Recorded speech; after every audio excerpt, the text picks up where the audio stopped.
خوش آمدید میرے پیارے 11ویں جماعت کے طلاب۔ امید ہے کہ آپ سبھی ٹھیک ہوں گے۔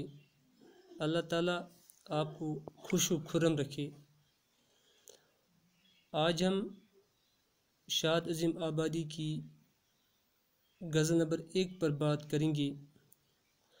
اس سے پہلے ہم نے شاد عظیم آبادی کی غزل نمبر 2 پر بات کی ہے۔ یہ جو آج ہم غزل پڑھنے جا رہے ہیں اس میں 5 اشعار ہیں اور نایاب، خواب، بیتاب، پایاب، کمیاب، شاداب اس غزل کے قافیے ہیں، جبکہ ہیں ہم اس غزل کی ردیف ہے۔ میرے پیارے طلاب، مطلع کا پہلا شعر کیا ہے؟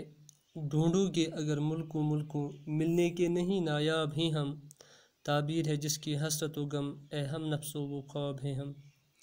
ڈھونڈو گے یعنی تلاش کرو گے، نایاب جو دستیاب نہ ہو سکے، جو مل نہ سکے، تعبیر معنی مطلب، حسرت کسی چیز کے نہ ملنے کا افسوس،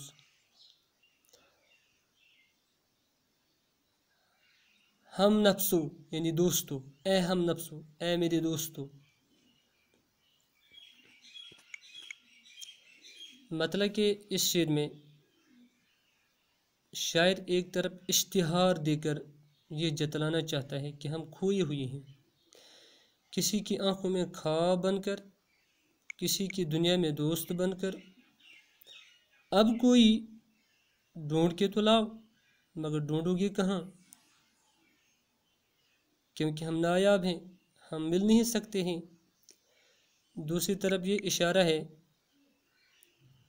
کہ کوئی اگر مجھے ملک در ملک ہر جگہ تلاش کرنے کی کوشش بھی کر لیتا ہے تو کیوں کرتا ہے؟ کیونکہ میں تو ایک وہ چیز ہوں جو کہیں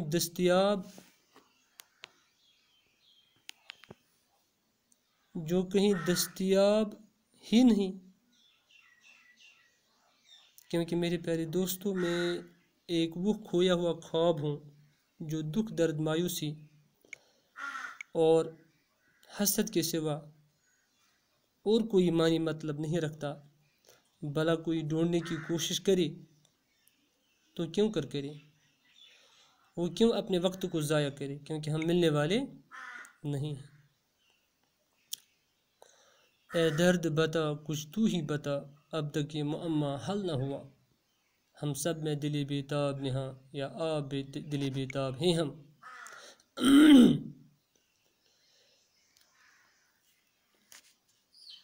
دل بیتاب، دل بے قرار کو کہتے ہیں۔ معمہ کہتے ہیں الجھے ہوئے مسئلے کو، مبہم جو واضح نہ ہو۔ اس شعر میں شاعر خود کو مخاطب کر کے پہلے خود سے پوچھ لیتا ہے کہ کیا ہمارے سینے میں تڑپتا ہوا دل پوشیدہ ہے، یا ہم خود تڑپتے دل میں پوشیدہ ہیں؟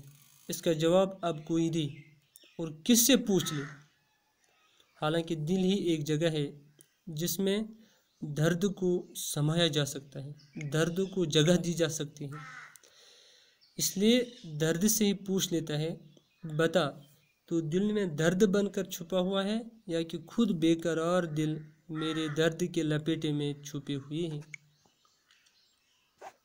میں حیرت و حسرت کا مارا خاموش کھڑا ہوں ساحل پر، دریائے محبت کہتا ہے آ کچھ بھی نہیں پایاب ہیں ہم۔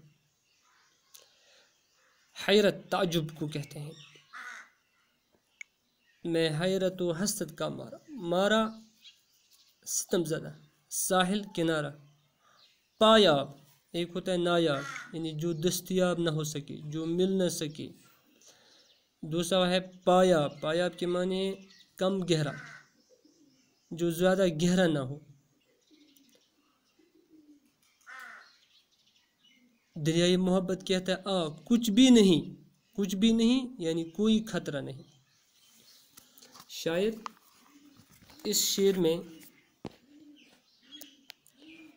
پھر خود کو مخاطب کرتا ہے کہ میں اس دریائے دہر میں غموں ارمانوں اور حسرتوں کا مارا ہوا کنارے پر کھڑا بے دل سوچ رہا ہوں کہ کیا کروں کیا نہ کروں، کہ اسی وقت سامنے سے دریائے دہر کے مد مقابل دریائے محبت بھی سامنے سے گزرا۔ اس نے آواز دی اور محبت کا دریا مجھ سے کہہ رہا تھا، تو اتنا اداس، تو اتنا غمزدہ کیوں ہے؟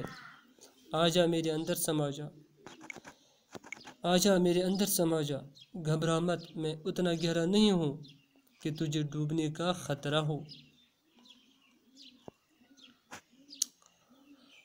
لاکھوں ہی مسافر چلتے ہیں، منزل پہ پہنچتے ہیں دو ایک، اے اہل زمانہ قدر کرو، نایاب نہ ہوں کامیاب ہیں ہم۔ دو ایک یعنی کوئی ایک، کوئی اہل زمانہ وقت کے لوگ، قدر بمانی عزت۔ تو اسی میں شاید فرماتے ہیں کہ اس دنیا میں ایسے لاکھوں کروڑوں لوگ ہوتے ہیں جو راستے پر چلتے ہیں، اپنی منزل کی طرف پہنچنے کی کوشش کرتے ہیں، لیکن پھر فرماتے ہیں کہ نہیں جی، منزل پر کوئی ایک پہنچ جاتا ہے۔ گویا کہ سبھی لوگ منزل تک پہنچنے کی کوشش کرتے ہیں، لیکن اس کے باوجود سارے لوگ اپنی منزل کو کراس نہیں کر پاتے ہیں، اپنی منزل کو نہیں پہنچ پاتے ہیں۔ ان میں سے چند لوگ ایسے ہوتے ہیں جو انتھک محنت کوشش کر کے منزل تک پہنچ جاتے ہیں۔ گویا کہ سارے لوگ منزل کی جانب نکلتے ہیں، رواں دواں ہوتے ہیں، لیکن سارے لوگ منزل تک نہیں پہنچ پاتے ہیں۔ اسی طرح فرماتے ہیں لیکن نتیجہ یہ ہے کہ کچھ کم لوگ ہی اپنی منزل پر پہنچ جاتے ہیں۔ اے وقت کے لوگوں، اے وقت کے لوگ، اے اہل زمانہ قدر کرو، اے وقت کے لوگوں، ایک میں بھی ان میں ہوں، اگرچہ میں کھویا ہوا لگ رہا ہوں، مگر اتنا بے قدر بھی نہیں ہوں، بے عزت بھی نہیں ہوں کہ کوئی میری قدر نہ کرے، لہذا زمانے والوں میری قدر کیا کرو۔ مرغان قفس کو پھولوں نے اے شاد یہ کہلا بھیجا ہے، آ جاؤ جو تم کو آنا ہے، ایسے میں ابھی شاداب ہیں ہم۔ مرغان قفس پنجرے کا پرندہ کہلا بھیجا ہے، اے شاد یہ کہلا بھیجا ہے، کہلا بھیجا پیغام بھیجا، شاداب سرسبز۔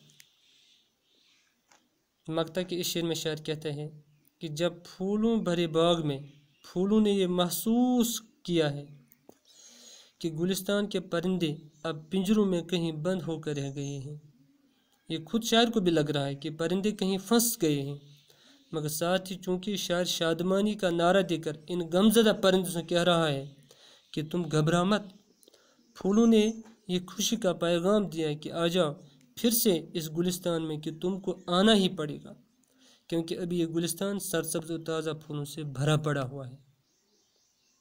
تو مائی اسٹوڈنٹس، مقطع کے اس شعر میں اس کی یہ لفظی معنی ہو گئی ہے۔ اصل میں شاعر یہاں پر فرمانا چاہتے ہیں کہ یہ جو ہماری زندگی دکھوں اور غموں سے بھری پڑی ہے، جو ظلم کیا جاتا ہے،